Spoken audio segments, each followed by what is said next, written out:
প্রিয় শিক্ষার্থী বন্ধুরা, আজকের এই ভিডিওতে আমরা আলোচনা করব দেবত্তা হিমালয় গল্পের গুরুত্বপূর্ণ প্রশ্ন ও তাদের উত্তর নিয়ে। পরীক্ষার দৃষ্টিকোণ থেকে খুবই গুরুত্বপূর্ণ। এখানে সহজ ভাষায় ব্যাখ্যা করা হয়েছে যাতে তোমরা সহজে মনে রাখতে পারো, তাই ভিডিওটি শেষ পর্যন্ত দেখো। প্রথম প্রশ্ন, এক দাগের প্রশ্ন। লামারা রাজকীয় সম্বন্ধরা জানিয়েছিলেন রাজপুত্র টিস্যরক্ষিত, শান্তরক্ষিত, কুমার রক্ষিতকে। উত্তর, লামারা রাজকীয় সম্বন্ধরা জানিয়েছিলেন রাজপুত্র শান্তরক্ষিতকে। দুই দাগ, তিব্বতীদের প্রধান ব্যবসা ছিল পশম, রেশম, তাঁতবস্ত্র।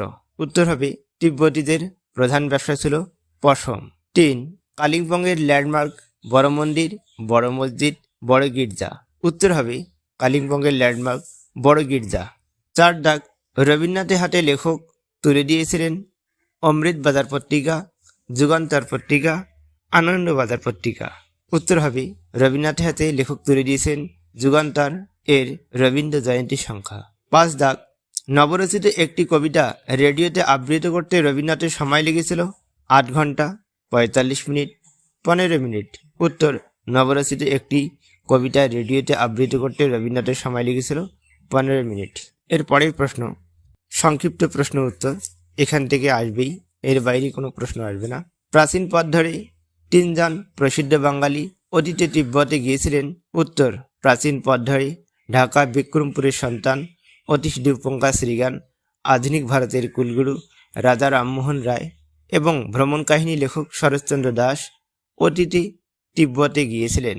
দুই দাগ, কোন প্রাচীন পথের রেখা ধরে তারা গিয়েছিলেন? উত্তর, কালিম্পংয়ের উপর দিয়ে রেনক রোড ধরে যে প্রাচীন পথটি তিব্বতে গিয়েছে সেই পথের রেখা ধরে 3 জন প্রসিদ্ধ বাঙালি গিয়েছিলেন। 3 দাগ, এখানকার পর্যটকরা এই প্রাচীন পথটি পরিহার করেন কেন? উত্তর, এই প্রাচীন পথটির দুর্যোগ বেশি এবং পথটি খুব দুঃসাধ্য হওয়ায় এখনকার পর্যটকরা এই পথটিকে পরিহার করেন। 4 দাগ, কোন 2 বিখ্যাত বাঙালি তিব্বতে গিয়ে বোধিসত্ত্ব উপাধি লাভ করেছিলেন?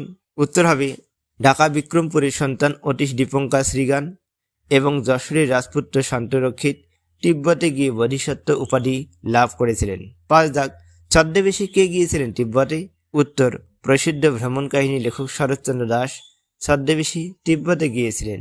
6 দাগ, স্যার ফ্রান্সিস ইয়াং হাজব্যান্ডকে সবচেয়ে বেশি সাহায্য করেছেন তিব্বত বিষয়ক কোন বইটি?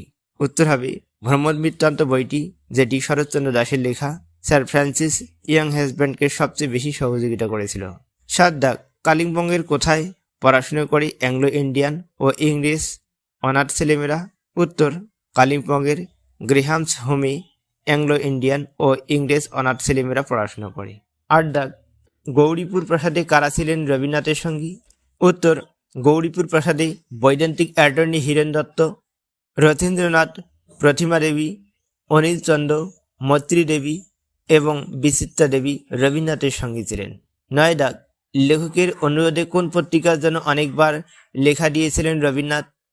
লেখকের অনুরোধে যুগান্তর পত্রিকার জন্য রবীন্দ্রনাথ অনেকবার লেখা দিয়েছিলেন। 10 দাগ, 25শে বৈশাখের সেই বিশেষ দিনটি যে শুক্লপক্ষ, লেখা থেকে সে কথা জানতে পারো কেমন করে? উত্তর, কবি যখন জন্মদিনে কবিতা পাঠ করেছিলেন তখন লেখকরা কয়েকজন বাইরে জ্যোৎস্নারাত্রে দাঁড়িয়েছিলেন, তা থেকে বোঝা যায় 25শে বৈশাখের সেই বিশেষ দিনটি শুক্লপক্ষ ছিল।